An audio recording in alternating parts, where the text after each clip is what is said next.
Wilujeng dalu macange Yulimbo. Nggih, teksih sehat, semangat. Alhamdulillah. Alhamdulillah sehat, semangat, waras, kuat sedayanipun. Nggih, menika wonten salam Mas Didik. Dawuh saking pundi Mas? Saking Ponorogo. Nggih. Assalamualaikum Mas Dalang, gang dalu, gang aktivitas kula saking Balung Ponorogo Balong. Alhamdulillah. Nderek wewungan kula nyuwun lagu Bajing Loncat mboten langkung. Salam dateng Mas Jo Klitik, Jo Kluthuk. Derek salam pangsul dateng nggih. panjenenganipun Mas Minto. Nggih. Nggih. Menika saking Kenong Balap niku sinten? Alhamdulillah Kenong Balap menika kek sentuh. Kada senenge ngomong. Kita do kangen tenan kok niki kok. Alhamdulillah Mas Minto. Kang Soirin. Kang Soirin. Yoga niku. Kang Soirin yoga. Nggih yogane Pak Sentuh niku. Jenengane saya gawe-gawe. Mula alhamdulillah Mas Sentuh. Jenengane iki nular-nulari kok iki. Ngeten Mas Minto. Kula niku kaya-kaya kaya ketemu dulur saestu. Bapak Manidi kalian Bu Paijem kok ya jembleng serendeng gumun setahun. Kok ya remen budaya, kok ya seneng wayang kulit. Asejene iku kok ya duwe lapangan semene mbane ngono. Ya turijan. Wayah magrib budal sembayang menyangkali jo nyaking timba.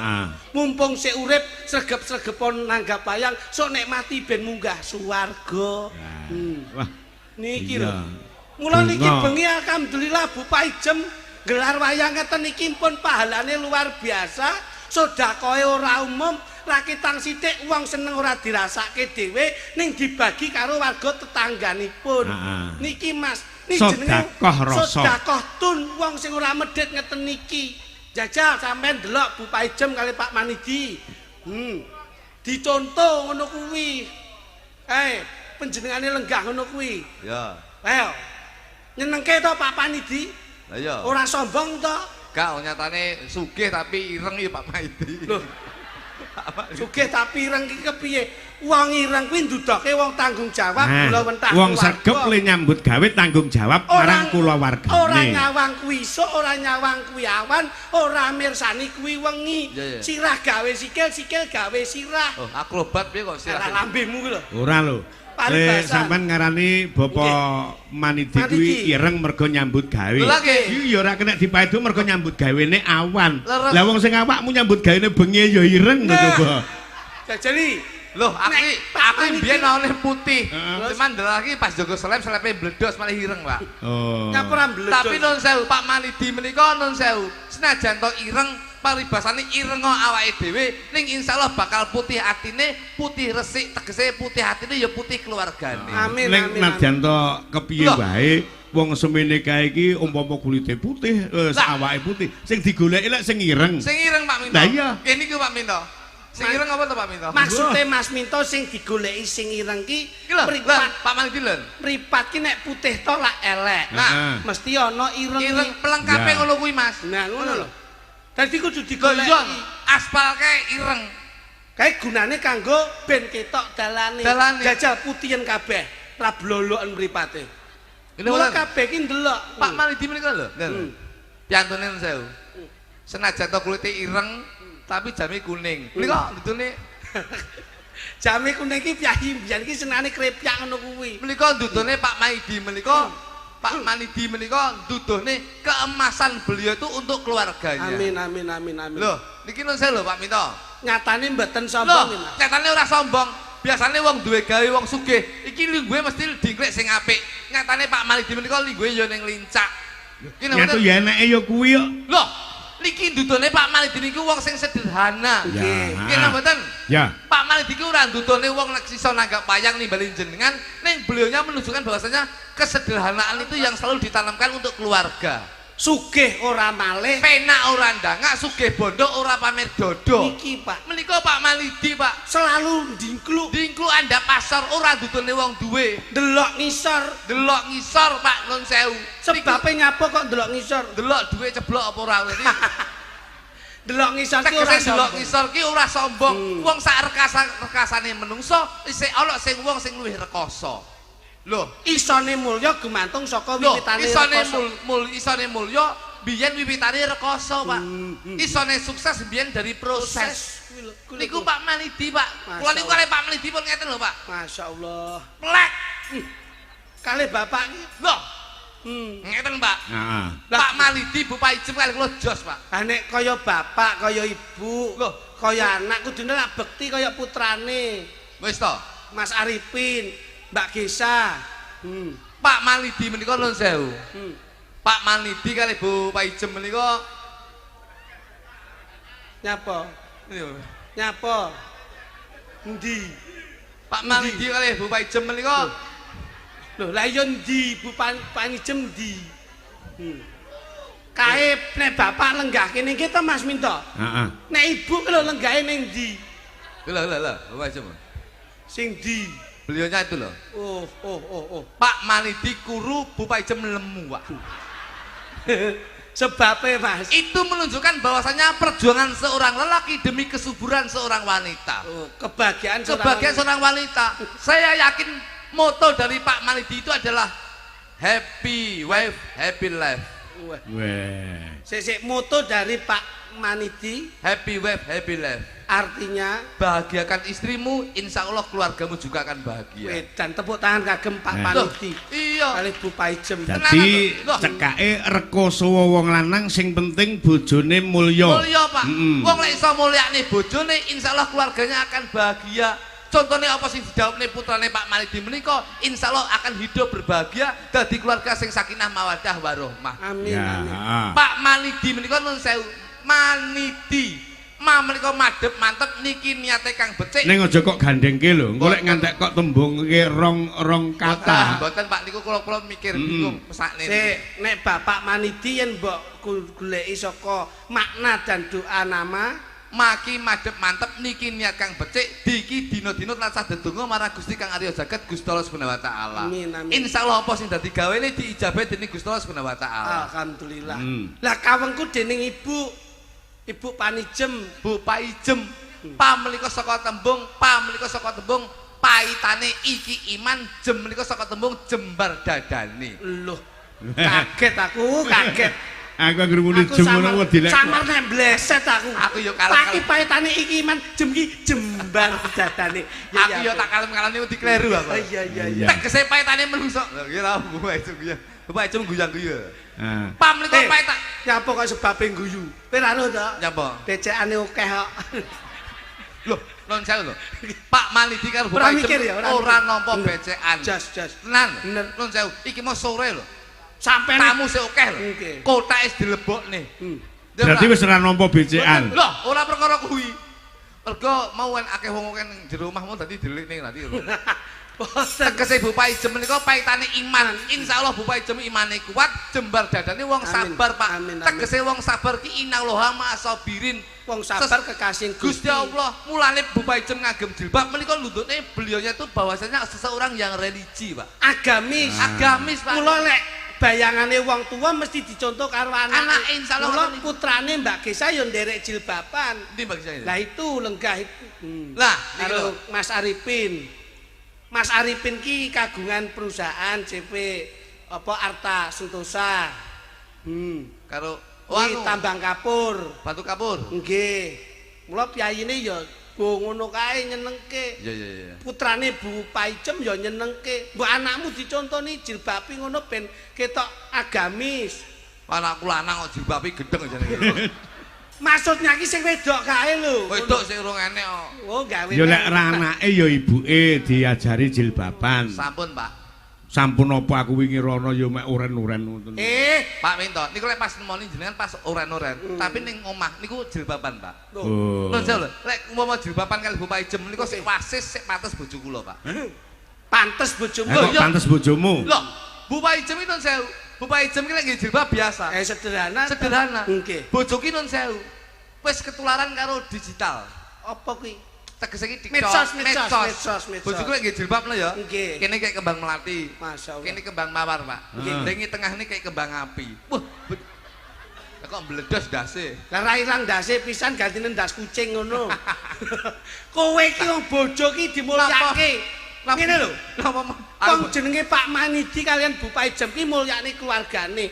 ngene iki muga-muga Mas Arifin karo Mbak Gesya ki bektine ning anak ning wong tuwa ki enek. Manten anyar ki lek mbok omongi kaya ngapa ora bakal dirungokne. Lah ngopo kowe kok kemelinti kemeruh ki ngopo? Sik seneng wong manten anyar dituturi kok mesti ora dirungok iki dasare apa-apa biyen ngono. Pun to Pak, jenengan lho, ampun kok kula, jenengan ya ngono. Zaman seneng-senenge, kuwi diomongi wong mesti ora dirungokne. Mas, wis to. Iki acarane lak pernikahan. Roh. Pernikahan ki antara perkiperan antara laki dan perempuan persamaan gender emansipasi ora ana bedane. Niki niate apik kudu disangga wong loro. Kaki karepe kudu tanggung jawab antarané lanang wedok. Hanki hanya maut yang memisahkan. Mula gawenen tresnamu besok tua nganti temekaning pati. Tutur ya iso. Kowe kok ngomong ngono ki rumangsamu gak kena dikandani apa kaya rabimu mbiyen apa piye? Wong rabine Mas Arifin karo Mbak Gesya ki. Monggo rabi sepisan kudu selawase. Ora kena golek liyane. Iki jenengane iya ta? Kok ngomongi aku. Wah, wis to, sampean wong loro ngomongi aku muspro. Lho, lah kok muspro? Kowe jajal tuturana manten. Wong iki ya mantenan. Aku rasa nuturi aku. Lah ngopo? Keluarga kowe mulat marit tok nuturi. Ora kudu keluargamu sing dikandani ning narika prasasti ritual temu manten ki lak mesti ana ubur ampen to Mas Minto. Ana ubur ampen. Mula wong manten ku ora kok ming digathoni tuk ora. Ya paling ora sampean ning kene iki kudu ndongake karo temanten ben dadi temanten sing bener-bener bahagia lahir lan batine. Kuwi lho ditemokne mula Cinandra dening Raja Sedina Ratu Sewengi dhawuhe pinanganten kekalih mesti dibopong karo waline karo kembar mayang. Kuwi digoleki to, filosofine apa? Kembar mayang ki apa ngono lho. Apa kuwi? Lho. Kembar mayang dilungguhke kuwade iki lho. Kembar mayang ki saka tembung wong lek dadi teman kekarone kudu mayang ki madhep mantep aja lali nindakake sembahyang. Nah ya kuwi lho, ya kuwi. Wong oleh seneng ning aja lali manembah marang Gusti Kang Arya Jagat Gusti Allah Subhanahu wa taala. Salah jok kluthuk kowe kok ya pinter mentoduk, tuk ya ampun. Mamak tapuk cangkemmu. Aku yo ham-ham. Coba apa sebabe jroning kembar mayang ki? Dadi penting, Pak. Pin. Lungono. Kok ana gedang raja kuwi nggo apa? Gedang raja menika ndudune Arifin dadi Raja Sedina Ratu Sewengi, Pak. Tegese bengi iki tamune akeh, beliaunya harus sadar bahwasanya diseseni wong akeh. Wong lek dadi menungso dadi manten diseseni wong akeh, awakmu harus membina rumah tangga sing sakinah mawaddah warahmah ben besok dadi contoh anak lan putumu. Alhamdulillah. Kok njero ana manuke? Ana manuke. Prosese lak mboten king mriku, Mas. Kok ngendi? Prosese king Janur rumiyin. Ya Janur. Saka tembung jan ki jaan nur ki cahya. Dadi temanten kekarone oleh pepadanging jagat, oleh pepadanging donya. Insyaallah rabimu oleh pepadang jagat apa sing mbok jakah diijabahi dening Gusti Allah taala.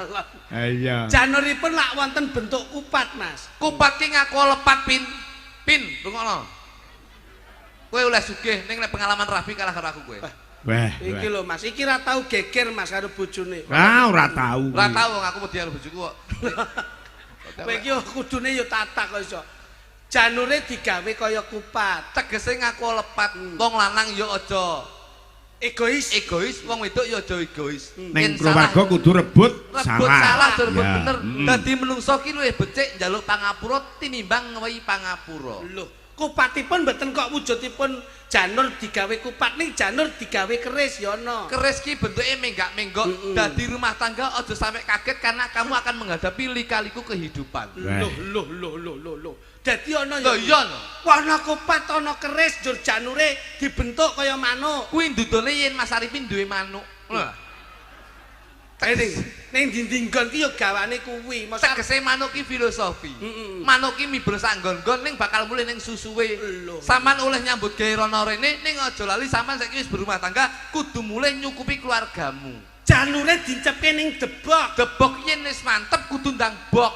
Lho. Tegese ndang bok ki ndang bubuk. Wong kowe nyambut gawe ning kono kene aja kego karo wong wedok liyane ya kudu mulih mergo sampean wis duwe bojo. Ning omah paribasan ming sego pecel. Aja ngrasakne ning njaba paribasane enak kaya ngapa ning omah tetep sego tok mergo kuwi sampean wis duwe bojo. Loh, ning njaba kok ketemu capje. Aja mangan capje ning omah tetep sego tok. Loh, ning njaba ketemu parawon. Parawon apa? Rawon ya lho. Tetep mulih sego tok. Ning jaba kok nganti ngerti gule, Mas. Nah, kuwi ijipon duduhe tok. Ora kok dudupe tok. Dadi dilihat. Ngono lho. Pin. Bojomu sapa jenenge? Gisa. Kayak bojoku mbiyen yo ngene iki. Alah, bojomu mripate kira ngono kok dadak mbok matamu. Kayak pancen mripate ra rukun. Kowe iki nek Gisa didandani cantik. Pak Minto. Manten. Saman teko ra rabiku mbiyen. Rabiku teko ra? Ora teko. Ora teko pancen aku rabiku digrebek kok nyen aku. Wong kowe iki ndelok to piye to carane piye? Pin bojoku yo cilik kaya Gesya. Ning aja kaget, Pin. Kamu harus mencintai awal sampai akhir. Aja nggae mik, nek omong cilik aja nggae mik. Wong bojomu kaya tong prapatan kok. Lah iya, tegese nuturi Pak Minto. Aja kaget karena awal dari akhir kamu harus mencintai. Oke, sekarang masih belum mempunyai momongan. Ning aja kaget sok belek di momongan siji. Bojomu mesti luwih gedhi. Loh. Loro luwih gedine.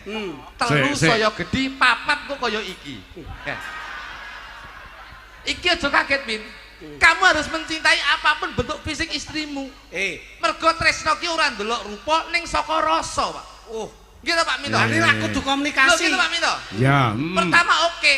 Siji. Saiki saya cilik kaya ngono. Mergo rong di momongan. Kok di momongan siji, momongan siji.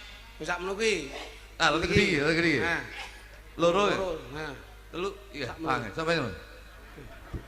Wis gede sembarange. Wis gedhi sembarange ning aja sampe ngelongi gedene rasa tresnamu karo bojomu. Nah, mergo kuwi sak antarane wong loro kudu komunikasi. Yen iku, Pak. Lho, aja. Lho.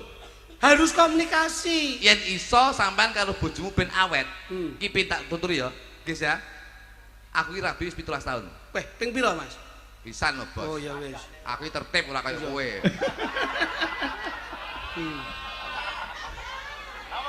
Ayo Mas terusne Mas. Ora, sing diarani tertib iki ora tau duweni rasa seneng karo wong wedok liya ngono. Pak Minto. Heeh. Nun sewu. Heeh. Saya itu selalu memandang bahwasanya beautiful because of love. Terus artine cinta itu cantik itu karena cinta.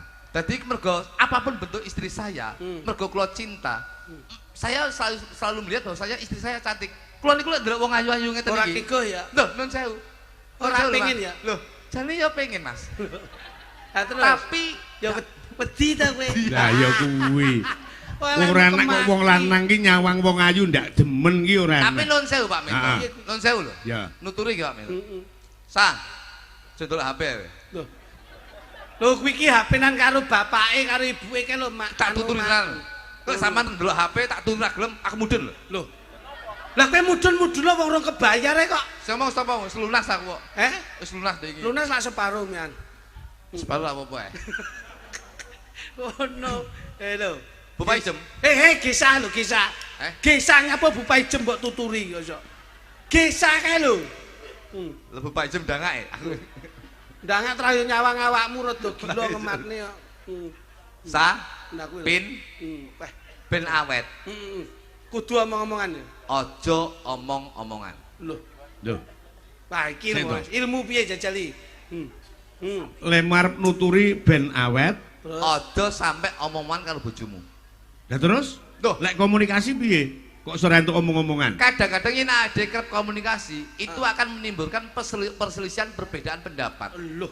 Akhirnya geger, akhirnya cerah, akhirnya berbeda pendapat, akhirnya padu, itu yang menimbulkan ketidaksejukan. Jadi selama 17 tahun sampean ndak pernah omongan karo bojo. Nggih, Pak Minto. Lah terus nek kowe arepe kon ngladeni terus kepiye jajal? Gawe bahasa isyarat. Isyarate bahasa tubuh. Tubuh. Contohnya njaluk apa? Nyuwun apa Mas Minto? Umumar teko nyambut gawe tekan ngomah nyuwun napa? Kopi. Kopi kula nggih ngeten tok. Mulai komah ngeten nggih mek kok. Ngoten tok. Terus bojoku nandung ngeten. Lho, dingkluk balik neh ra? Ya balikne masamu bojoku bungkuk ya. Apa angel men. Kula mek njaluk kopi nggih. Heeh. Oh. Bojoku ngene ta. Masyaallah. Aku lho, bojomu paham. Aku ngene tok, bojoku langsung ning pawon nggodhog banyu, Mas. Lho, mongko kopi susu. Toh, kopi susu kula mek. Betul lho, kula. Weh. Masyaallah wis paham. Wis paham. Bojo kula pun paham lek lho, ngene iki susu. Tadi pun paham bojo kula lek kula njaluk kopi susu, Pak Minto. Dodone tleter kok ngene. Ngono Pak Minto. Heeh. Gitu. Iya iya. Napa meneh? Kan nek nyuwun mam jajal. Aku lek njaluk mangan yo ora komunikasi. Yo nggih bahasa isyarat. Mek lho sa, contoh aku. Pin. Dadi kula nek njaluk mangan, mek terus lho.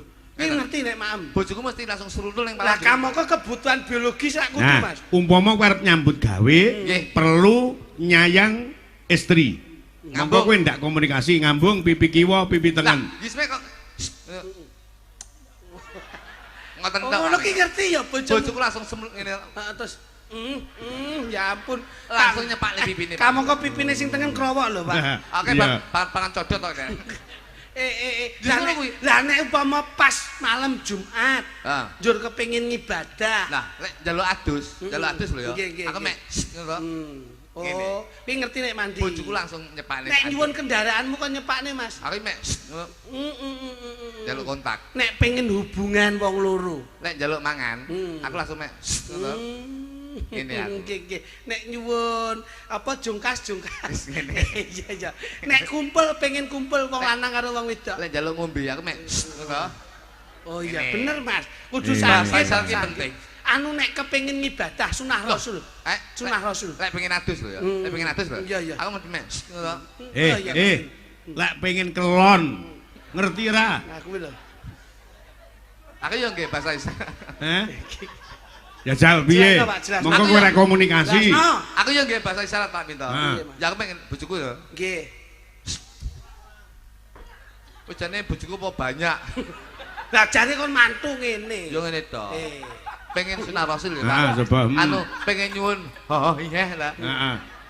Aku yo pengen nggih bahasa isyarat aku, Pak.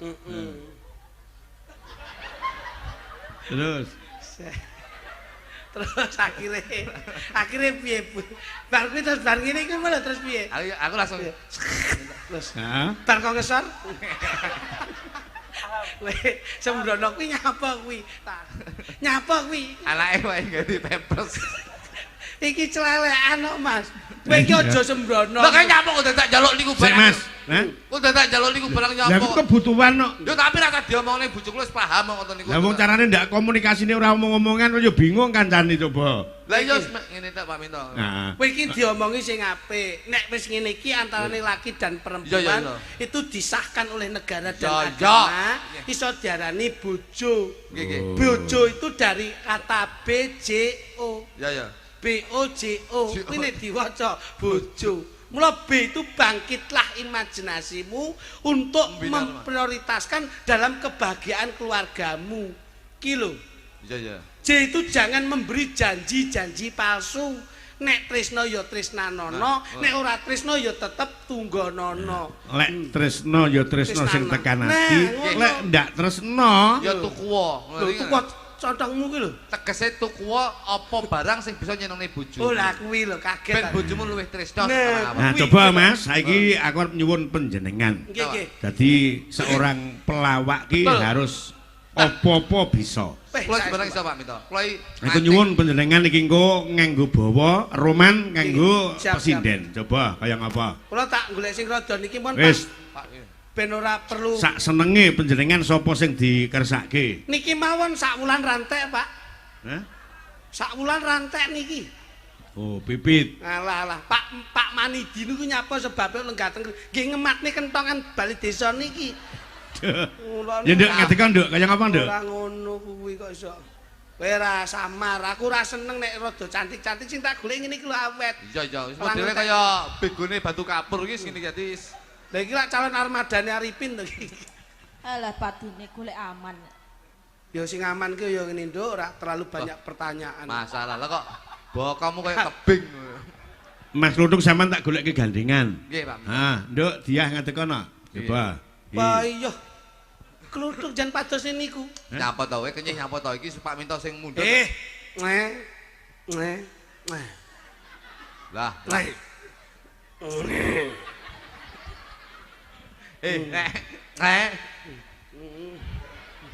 Loh, lah nyapa kok dhuwur tok? Katok isi set. Kata wis mawar Mas. Lah bocah lemu gawe ukuran es wis siset. Aning ra apa-apa no, aku milih sing ngene iki. Katoke sisut monggo dia ora tau katokan. Aku lo gak tahu dikene-ngene ra usah. Aku eh. ngene-ngene no Mas. Kowe ra ngerti kok iki tak pesenke klambi kok Delongkas. Arep tak gaweke kok nggon anu bekase tligune anu Mak Paijem ya Nduk. Kok goni ya? Iya nongko bar bekas nggih olah-olah kuwi bekas tligu tak gawane mulih tak gekne klambi nggih sampean. Ndah nek putih. Tak. Wah, ora putih tak cuci bersih. Kok tulisane ra tak ilangi Mas. Nah, aja nganti dilangi. Bekas tligu engko tulisane ra tak ilangi ben dinggo iki pas dodone. Berat bersih 5 kg. Wah, kuwi tenan Pak kuwi. Wah, mbok kaya aku karo bojoku ditumbasne gaun to Mas Dik. Sing kok sapa aku ora ndek apa-apa. Bojor. Aku iki wong sembodo kok. Lah Dik iki sapa sing ngirim ning omah? Gaun dawa kok. Gaun dawa kae bekase saka promosi kolam renang baru. Lah kok digawe iki to? Ning kene tulisane ora busek lho. Piye Mas? Kedalaman 1,5 km. Olah jeru tenan lho kuwi. 1,5 km iki berarti wis jauh. Tak masalah ya. Iki puter bareng ya Mas. Maraton. Sesuk tak jak renang, Duk. Kalau aku. Nggih. Iya. Wong ki nek olahraga paling cepet ki renang. Iki lho. Keluarga ki lek harmonis kaya Mas Kluthuk nyangki sapa-sapa aman. Man, Pak. Sama nek ngene lek iso ya Mas meluk aku. Lah lek kono wi apa teko? Iso. Wes. Malah kaya disangok kono malah kaya bakul tewel. Bakul tewel piye iki tak tumpakne pickup aku langsung nggae mik. Iki lho. Tahu bulat. Ya iki. Kowe ora ngerti kok. Ini ya, Nduk. Nggih. Sampeyan tresno ora, Nduk, karo aku, Nduk? Oh, tresno sanget lho, Mas. Alah tenane. Nggih. Jan bocah kok ayune kaya ngene. Pipimu. Alon to Mas. Ya bocah kok ayune kaya sakit lho, Mas. Janggutmu. Ayo ngisore janggut lewani. Jan lang ngopo iki kok. Lah sampean wis duwe aku, masa sampean sik kurang bersyukur. Aku yo duwe ngene iki lho, Mas. Kono duwe to. Aku bojoku niki lek sing nang ngene aku iki keri aku wis. Kowe nek keri tak kukure. Kowe ora sembrono. Wong lek anak bagiane dhewe-dhewe sing digarap neke dhewe. Nggih, kula tak alih niki pun Pak, pun niku ben kali Mas. Nyuwun anune Mas. Pangkur Mas. Weh. Anune sapa iki? Anumu. Seneng. Ya ampun, gegere kaya karambol Mas. Ompone ramu. Mingkar mingku ring angkara. Heeh, lagune kono elek kaya wong Akarana karnan Marti. Aja Mardi. Napa? Salah kuwi. Pripun? Margi. Lah nggih. Lah ya Margi. Lah ya Margi kok Margi. Lho. Sampeyan napa? Margi. Margi. Lah Margi. Lah ya Margi. Lah sing mau muni Mardi to. Mardi Lah ya salah. Margi niki sing gawe Mardi ngono lho. Lho ora. Pancen sing bener Margi. Akarana karnan Margi siwi. Sinawung ras minengki idung. Aduh ya ampun, tanganmu nduk jajan nduk. Bocah kok sesuk nek nesu aja ngampleng lho ya nduk. Kowe ngampleng pisan aku malah lha iki kaya bego ya tangan. kok ora gedine. Bojomu priksana to Mas? Iki ketoke bal ngombe jamu galer ngosek ta iki. Ngono. Coba nduk. Durung diapa-apane ngene-ngene. Wedi kuwi lek ngene-ngene, soalnya lek kono sing ngene-ngene horeg. Ora apa ndek iki ngene iki lek men mak kok.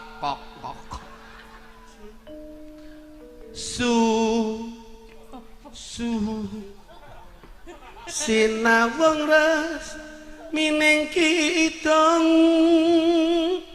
Sinoba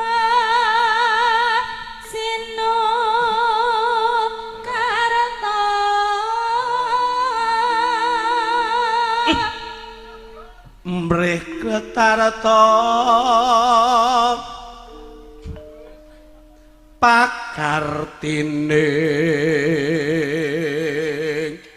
ngilmu luhung. Aku yo wani. Aku yo koyo ngono Mas. Wani ndak? Kaya ngono mau. tau Mas. Ndek tak cium lah kok kulitmu ketut. Aku nek karo iki gak kenek tapi hatinya kenek ngono lho. Iki lho Nduk, anakmu wis tuku es lho. Pon peng kalih lho. Iya. Ayo Nduk, terus Nduk. Kang tumrap neng tanah Jawa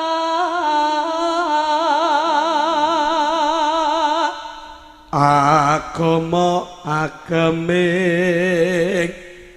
hati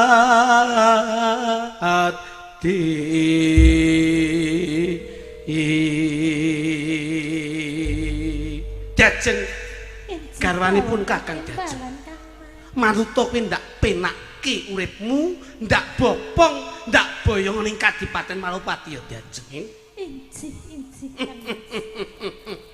Jajeng dalem Kang Mas kowe ndang minggato lah nyapa sisi kok kowe bingung aku kok bingung wong diwehi wong wedok agresif kok angel iki lho aku ya gandrungan kaya kuwi mang to Mas gandrung ya Mas heeh sing enek sogok keri ngono lho gandrung kok sogok keri-keri gudulmu ya terbaru apa tau disogok terus mlebu rumah sakit lah nyapa ya ha piye pas usuk-usuk gigi infeksi to ayo digandrung dhewe coba kaya ngapa lam tilam iso Nduk berjiwatan suaramu kok apik men to Mas ojo kenyeh iya tak cipok borok malah sesuk nek awakmu pengen kuru menek tebing kae ya Nduk nah ceblok kondur ceblok kondur ora kru bongkol Ajeng loh Mas. ben kuru dhek kan pendaki ngawur olahraga iki yo pilates yo Mas sing apik olahraga pilates ki lho Mas sing larang-larang lho Mas sing ngene alah kowe lek awakmu iso lek kaya ngene gak iso balik dikirane ngawur bojoku dhek tak tumbasne sing iso mlayu di tempat kae treadmill kowe ra mlayu ngene treadmill panggah dhek mlayu ning mburi malah kaya anak jaran kae ayo dibacetke Ngono lho. Tengahku ora tak ganggu terus wayahku Pak Wito nggih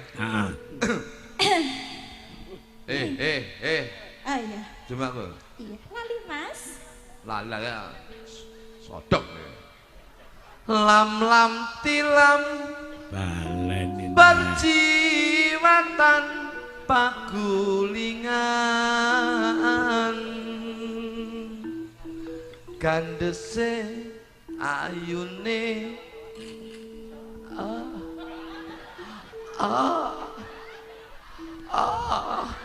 aku gandrungan to malah iki ketoke Mas Minto lanang wedok iki padha gejala kentire padha awang nganteng wae penak kok iso aku lah kene lagi omong ngono wis ngene aku kan yo ikut kowe iki lah lho justru nek wong wadon agresif iki kudu ndang ditandangi Pak Minto kan urung jamu aku kadung urung tuku jamu ning pojok rejo tangan urung tuku Pak ora usah tuku kowe ngebel aku titip aku ngawur sing enak ning Del Wungu nggone jamu rajiun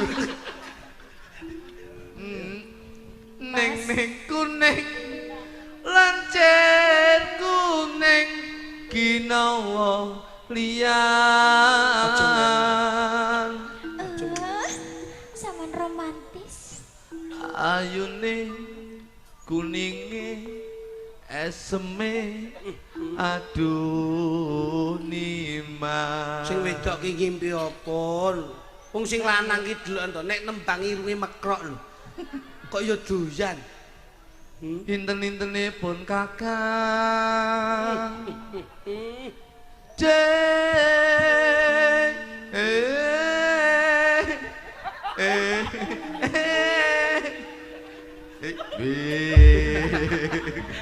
kelejingan to kowe kelejingan nyak ta ora iso marahi yo ngono lah nyapa kowe kok suara tukang gender nyak kowe tukang gender ki sing nintingi suaramu gumun to 10 tahun lah aku ora tau bener gitu kowe kene Nduk ayo ya Nduk Janjine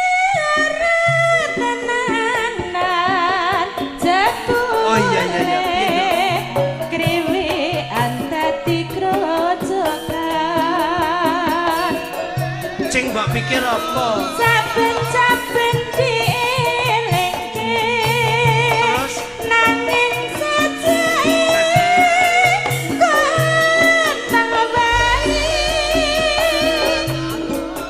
pula-pula wis bejaku ya dik ya wis pancen dadi nasibku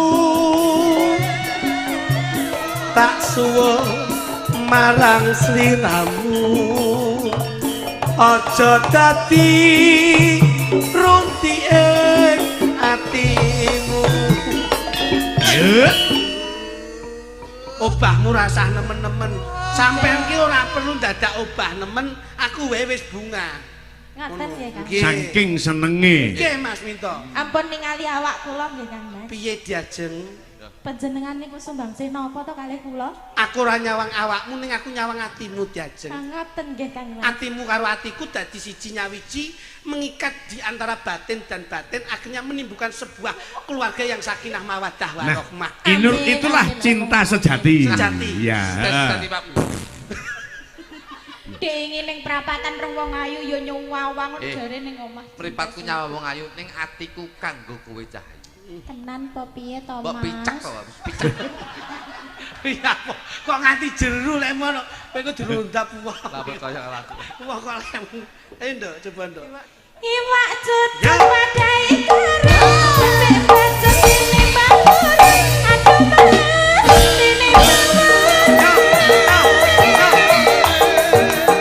Kok tuku cipin gak sama yen rata pikiran ude ojo-ojo kuwatir manuk gagak lawan kuduran aduh mas sakit Ana kadang maniol Andang-andang budal ojo digodeli aduh ojo digodeli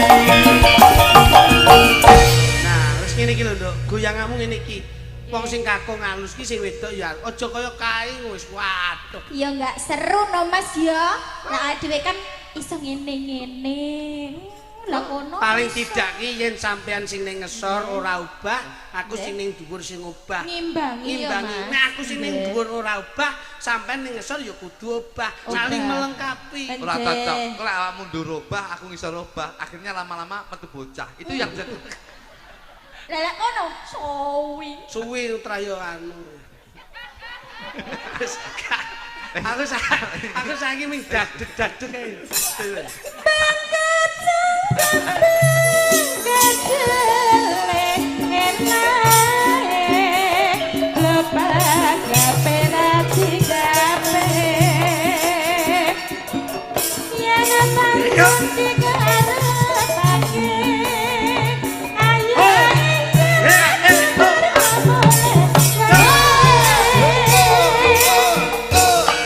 Ayo David. Wis rapopo kan.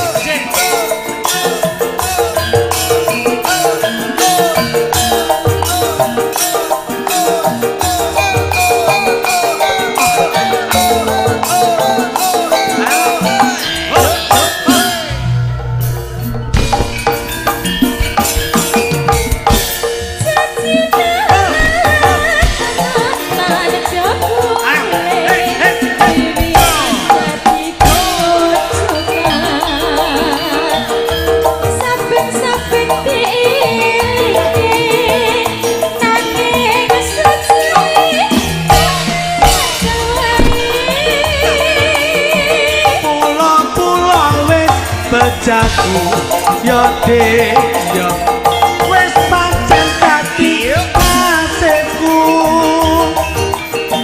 tak suwun marang sliramu aja dadi runtike atimu Iwak cucuk wadai karo nek bocah sini bangun aduh mas sini Aneng pasar jatuhku cipil samar yen rata pikiran ude ojo kuwatir Ketoke mau pertama mau meneng basa saya bengi sok ngosek to Yan.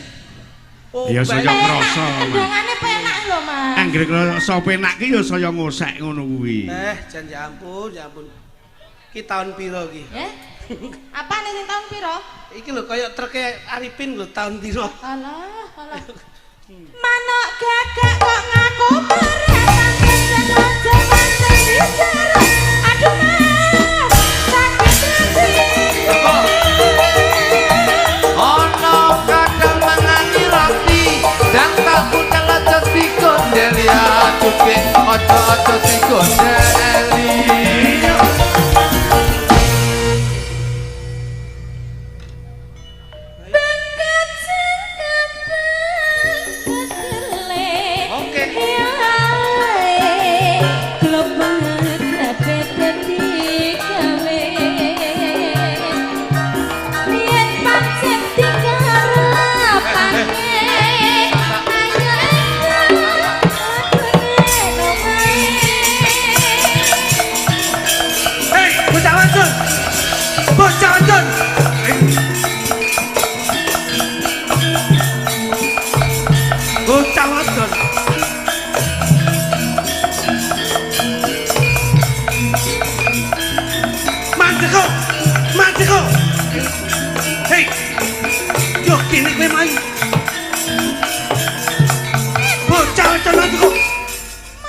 Ndekno sik suwi men to ngendekne.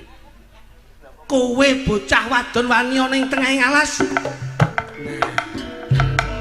Yo gene, apa kowe ora wedi yen kamangsa dening para kabeh kewan sing ana ing jero alas?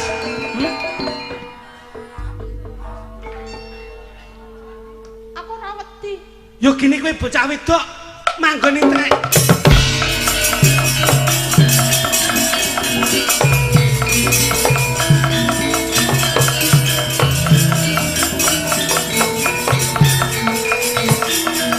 Nganti kowe ora kena gaiman. Aku wis meneh. Aja nganti kedaden. Dawa men to, Mas. Ndek kae toplak kedawan, durasi lho. Durasi. Kok nek limbane perlu susah. Hei. Entong neh. Ing papan kene aku ngeman-ngeman ayuku. Yo kene kowe nganti ora gelem ndak eman. Mas.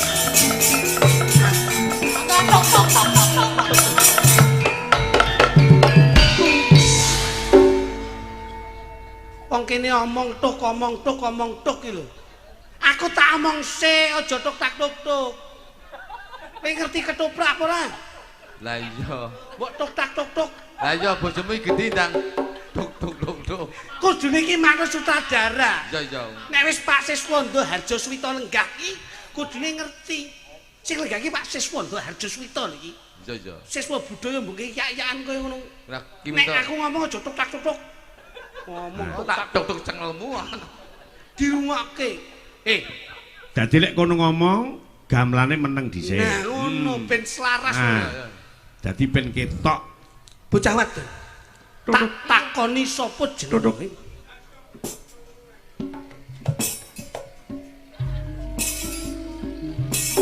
Lek sampeyan tak nut lho, Lek. Lah sampeyan malah melu-melu kenekan iki lho. Ning kan grimingan swara tipis. Ngendi papan tuk.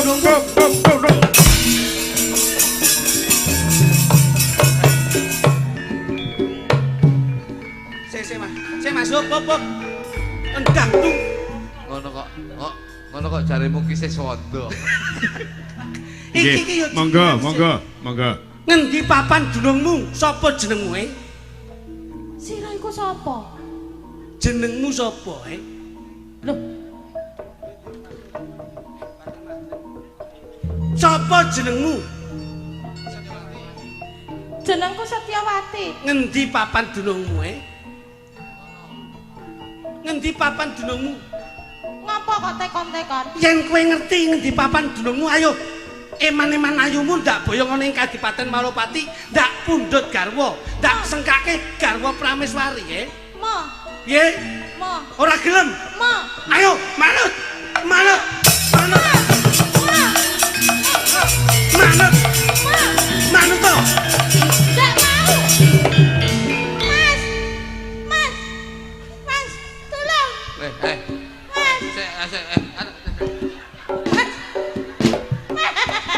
Aku wedi, Mas. Aku diuber-uber. Masa Mas sampe mbok MBG ngene iki. Maaf ya, Mas. Ndak ketok, Mas. Masa Mas sampe mbok mii yo. Maaf ya, Mas. Masmu arep mbok Aku saking panik lho, Mas. Masmu mbok tawani tuk-tuk to. Masmu mbok usuk-usuk buna kembul. Aku wedi lho, Mas. Peluh. Iki Masmu. Sopo kowe? Sopo kowe? Aku sapa Pak itu? Hah? Lah sapa? Sopo kowe? Aku Batik Madrim. Heh? Batik Madrim. Batik Madrim. Ya. Yen kepara nyata ketemu marang kowe kakangane si Setyawati, ulungno adimu ndak mulyake ning Kadipaten Malopati. Ora iso. Ndak suwun. Yen kowe pengen adikku aku bakal ngene iki Giri Sayembara. Apa sing dadi sayembara? Sapa wae sing bisa ngalahne aku, ya kuwi sing bisa dhaup karo Bapak Ijem. Kuwi Kok iso Setyawati. Setyawati. Aku nek Bapak Ijem aku muni Bapak Ijem aku Pak Barito. Lah wong garwane pake kok iso. Ngawur ae. Piye? Aku ngene iki Giri Sayembara, sapa wae sing bisa ngalahne aku, ya kuwi sing bisa dhaup adikku ya kuwi Setyawati. Setyawati. Pripun Kang Mas? Dunganipun Kakang menang anggoning peperangan sayembara iki ya. Tembak ngantos-antos ya Nang Mas. Pandonganipun abdi tansah nganti. Kakang Batik Madrim, tentoke panjenenganmu utawa aku sing tumekaning pati ning papan kene. Ayo. Pas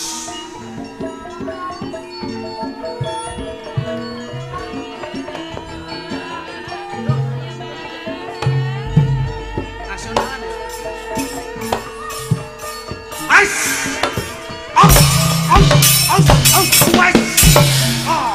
Awas. Ais.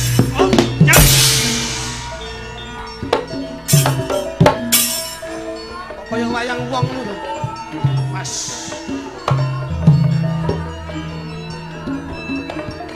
Mas.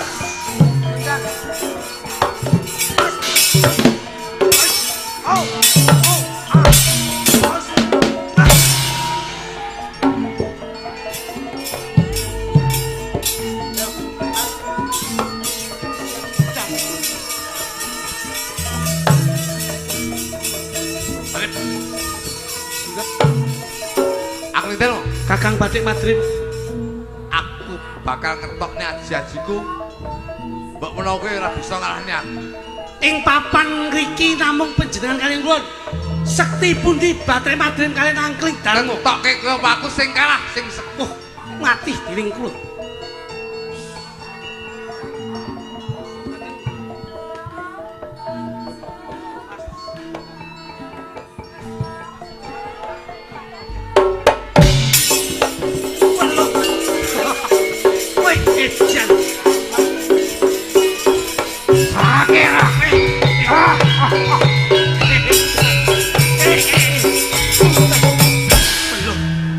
Batik Madrim malih dadi bakul sate.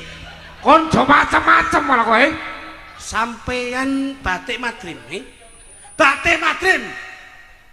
Kon gak ngerti aku. Sakira. Lho, Sakira. Sakira. Senajan to walih kawujudanmu, aku ora bakal pangkling Kakang Batik Madrim. Aja macem-macem kowe.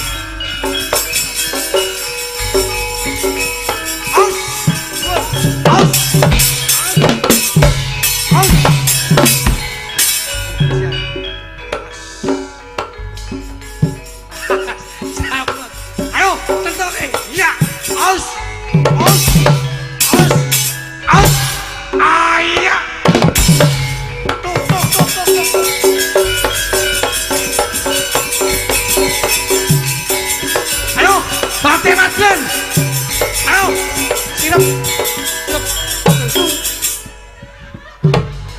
Jan. Malih kawujudan. Iya, es. Jan kae. Ada Ninja Warrior. Ah, oh. Mas. Oh. Iya. Lah. Tok tok tok tok tok.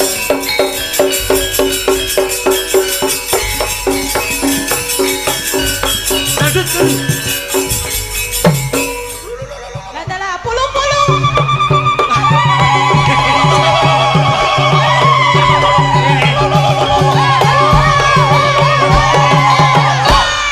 Kakang Bati Madrim terutusan kon ndi? Malih mau sakira banjur malih kawujudan dadi.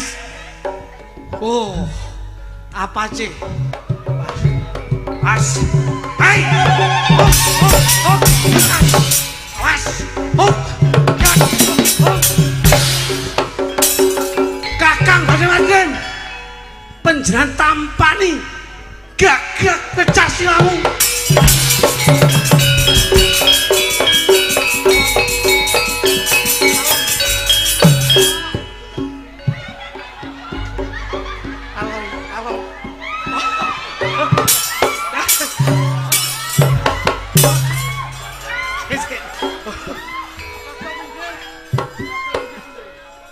Aku sumu. Aduh, Ndek. Aku sumu. Batik Madrim gendeng. Apa teman? Batik Madrim iki ora nggae klambi kok benike ning jaba iki lho. Aduh. Masyaallah. Madrim sumu. Kakang Batik Madrim. Nggih.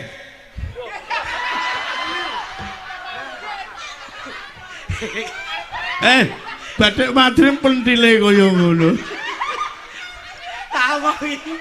Tak omongi. Batik Madrim ben ngene ae. Ha iya. Wong iki nek lembu nak Iki kok bar limbukan ben panggah ngono ae. Kakang Batik Madrim. Oh ini mah. Arepa sampean ganti kawujudan.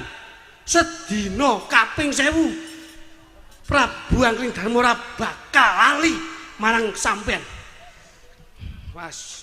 Yo, piye lem? Sumo iki piye lem ndoto sumo iki piye? Nah, ngono. Nah, apa kacumu cilik mentel. Tok tok tok. Pas. Sumo. Luki le nyawang.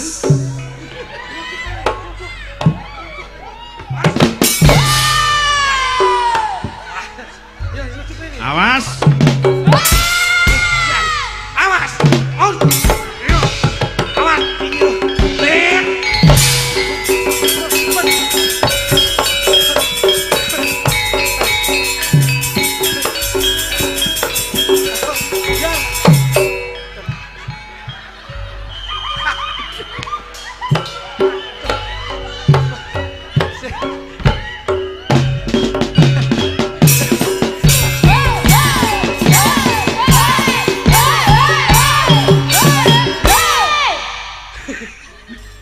Batik Madrim mlaku dompo ini piye?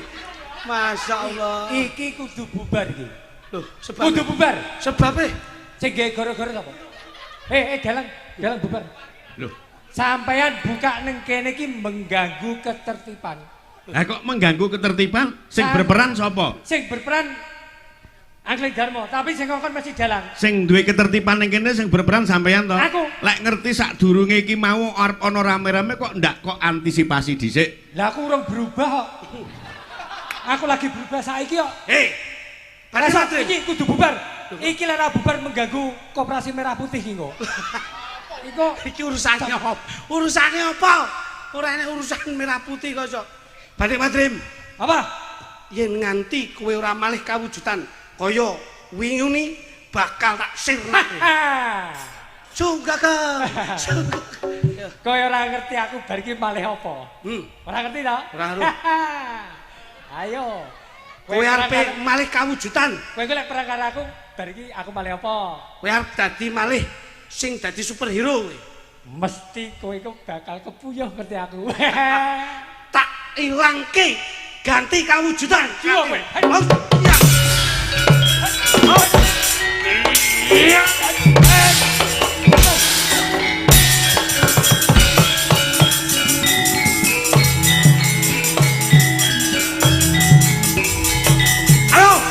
Bate-Madrim, ngomong siji loro telu, tokno kasektanmu Bate-Madrim. Bate-Madrim, ayo, tokno kasektanmu, ayo. Aduh, matengane. Aduh. Waduh, kita Ibu Paijem gitu. Ayo kok dastere Bu Paijem sing diagem. Mateng. Pangapunten. Pangapunten Mas Dito. Yen saurung-urunge aku sik tegel iso namakke Aji-aji Kunjur ganti kawujudanmu. Anu wis kentekan kostum e. Loh, kok kentekan kostum iki? Kentekan kostum eneke dastere Bu Paijem tak gawe.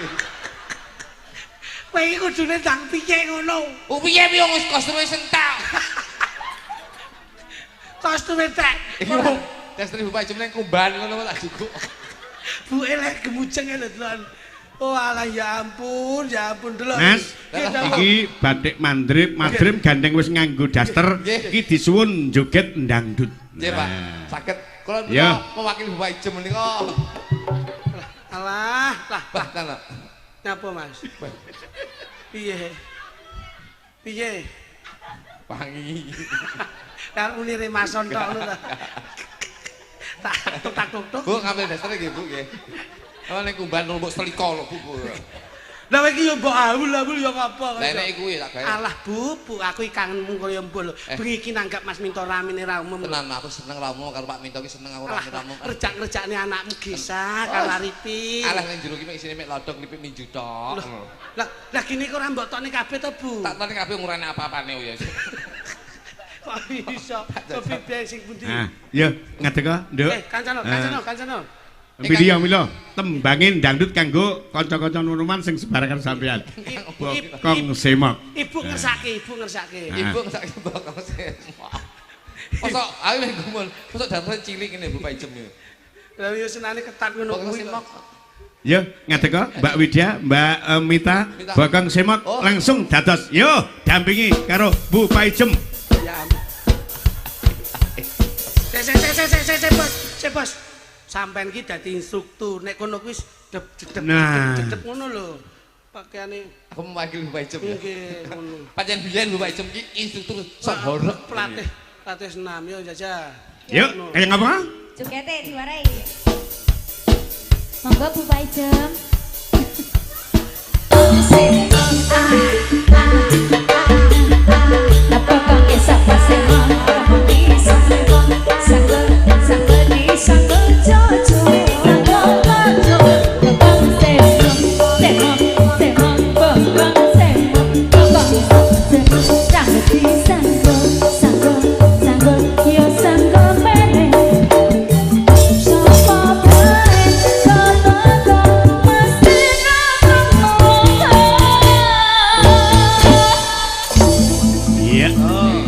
Sembah nuwun Bokong Semok sampun katur Mas Didik.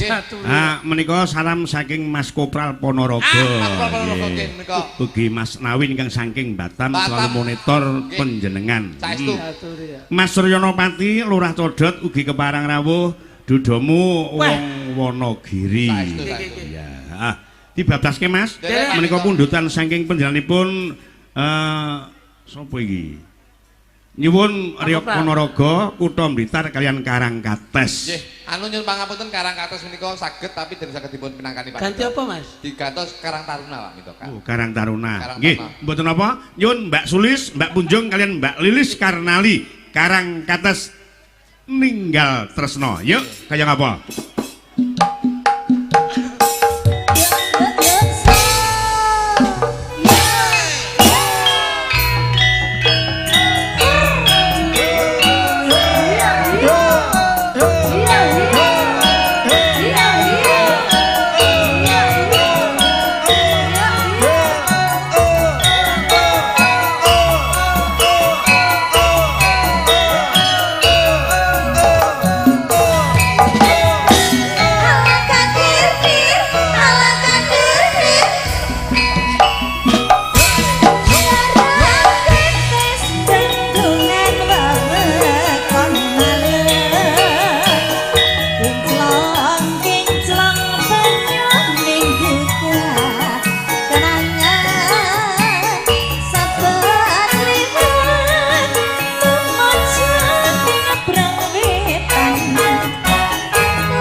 Matur sembah nuwun Mas Lidik menika pamundhut gendhing